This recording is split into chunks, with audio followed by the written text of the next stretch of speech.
Hello, learners. Hope you guys are well and ready for the lesson today. Thanks again for a great Zoom meeting today. Anyway, today's lesson will be on the anchor text analysis. It'll be quite a short one because I think it's a little bit too advanced for your guys' level. I don't think you guys are ready right now to be analyzing text thoroughly. Yeah, but obviously the syllabus says we must do it, so I'll just briefly go through it. I'm not going to ask you to do something like this in any tests or exams. Yeah. But anyway, preview the topic. Conservation. When people conserve, they are careful not to waste resources. These resources may be water, food, and fuel to heat homes. As the number of people on Earth has grown, conservation has become more important. Recycling and reusing materials are ways to conserve resources. It can be difficult to find a balance between conservation and the things people need. In this story, Judy Moody has a plan for teaching her family to conserve. She finds out that her plan is not as simple as she thinks. So guys, the human population is growing quite rapidly every year, and there isn't enough space for everyone's rubbish. More people means more waste, and it's bad for the environment. There's only so much of the environment can take. I mean, we're chopping down trees in the Amazon forest to make space for homes, and it's killing animals. I mean, a lot of animals that have actually gone extinct. I don't know the percentage, but a large portion of animals have gone extinct throughout time from deforestation and human activities and stuff like that. So anyway, story structure. Fictional stories like Judy Moody Saves the World have a story structure. The structure has characters, setting, and a plot.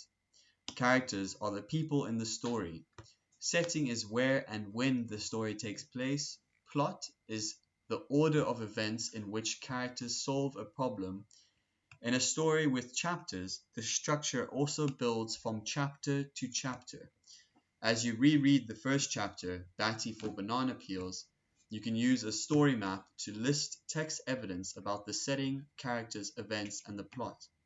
As you reread the second chapter, A Mr. Rubbish Mood, use the story map to show how events are connected and how the problem is solved. So there's a basic picture of a story map you can use. So I'm not going to add all the pages, it's going to take too long to read it, but we'll just read the first page of each one. Batty for Banana Peels. Science, everybody, said Mr. Ton. Let's continue our discussion of the environment. Rainforests everywhere are being cut down. When you take medicine or bounce a ball or pop a balloon, you're using something that came from the rainforest. And right here at home, malls are replacing trees, animals are disappearing, and we're running out of places to put all of our trash. Today, let's come up with ways we can help save the earth. Sometimes it's good to start small. Think of ways we can help at home, in our own families, and at school. Any ideas? And then the first page of the chapter, A Mr. Rubbish Mood. It was still dark out when Judy woke up early the next morning. She found her flashlight and notebook. Then she tiptoed downstairs to the kitchen and started to save the world. She hoped she could save the world before breakfast. Judy wondered if other people making the world a better place had to do it quietly and in the dark so their parents would not wake up. So we're going to very briefly do it, guys. I'm not going to overanalyze it or make it more difficult than what it actually is.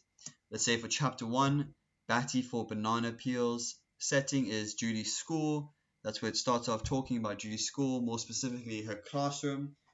The characters involved are Judy and her classmates. So pretty easy just to word it like that. And chapter 2 is A Mr. Rubbish Mood. The setting is Judy's home now, and it's more specifically the kitchen. The characters involved are Judy and her family. We're not going to explain how they link. It's just going to be too confusing for you guys. It's not really necessary either.